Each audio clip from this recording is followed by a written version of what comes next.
First of all, introduce it. This is the missing piece by Paul Romhany. Right, okay. Do you lose things? Yes, all the time. Really? You come Yeah, my mind. Yeah, I've seen how you... Yeah, normally when I'm on other people's YouTube's channel. When I was a kid, I used to lose house keys. I lost trousers. Who loses trousers? I was just the kid who lost things. I just put things down, forget them.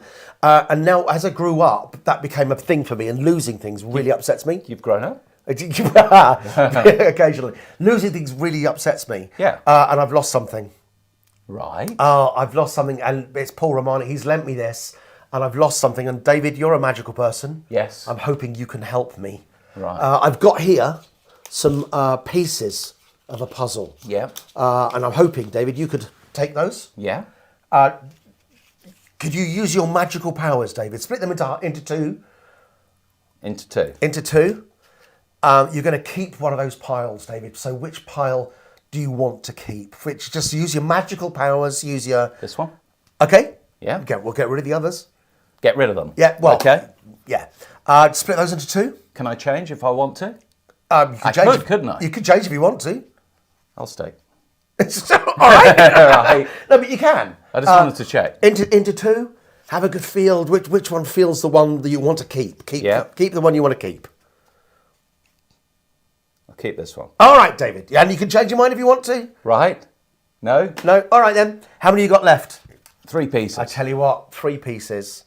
Can you help Corner me? piece, like a middle piece, another middle piece. Okay. Could you please choose one piece to keep?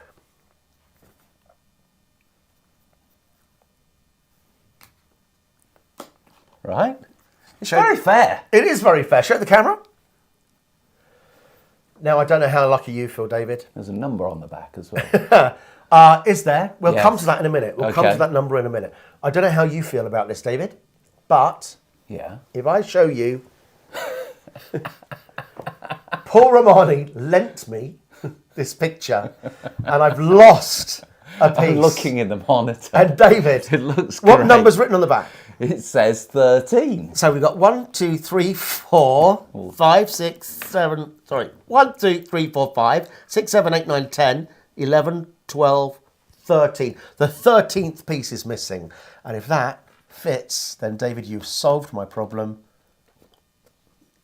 A perfect match, ladies and gentlemen. Give him a round of applause, David Penn. And all the others have genuinely got other numbers, completely different numbers on the other side. Yes. And that is a completely free choice. Yes. No force. No force. And is that clean? Bring down the trophy. You fooled us. I mean, it is really fooling, isn't it? It's really fooling. It's very, very clever. And I think, so this is about the size of the Mona Lisa. This is the smaller parlour version. He does a stage version, which is a bit bigger. The method's basically the same all the way through. He's got different pictures, different versions, and you can even order your own version. So if you want your own image, Company, or a company's logo. 100%. Yeah. 100%. That could be any And image. there's different reveals in this one, isn't there? There's the glass of wine and the... Oh, right. Yeah. So yeah. Thanks for mentioning that. So that was a fairly short, that's the shortest version you could do. This is a picture of the Mona Lisa that's been made up. She's drinking a glass of red wine, and there's an Eiffel Tower here. And there are suggestions within the instructions where you can force Mona Lisa, glass of red wine, and Eiffel Tower. Yeah. Did I say Leaning Tower of Pisa? I don't Eiffel know. Tower. So you can force those to make it a much longer routine. I think this is really beautiful. I think it's elegant. I think it's classy. For a parlour show, it's just... there's something about... I used to do the original puzzle. I can't remember his name, where you had the net change bag. And even though the force wasn't as strong, wasn't as fair... The actual visual of having that piece missing at the end and the person putting the piece in, I used to perform the puzzle. And when they put that piece in, it's just an instant applause cue for the audience. And that is so visible from the back of any parlour. Or I think this would be theatre. I love it. I think it's really lovely. Yeah. I spoke to Paul about it as well. I messaged him, and the passion and the love that Paul has for this project is it's so infectious, and you can see this is, I think, 3 years he's been working on this, and he's still making improvements, and he's still sending those improvements out to the community. I love it. Yeah. I love it. Well, oh God, it's so boring. I'm going to give it another 100%.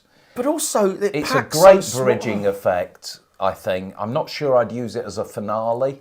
I think I used to use, we're going back about 15 years, but I think I used to use the original puzzle to go into like a book test routine just to see how intuitive somebody was. And then, you know, it's a demonstration of how intuitive they are, and then go into the next routine. But I think it's great. I wouldn't use it as a standalone effect. I'm sure Paul would disagree. No, I don't. So that Paul. Yeah.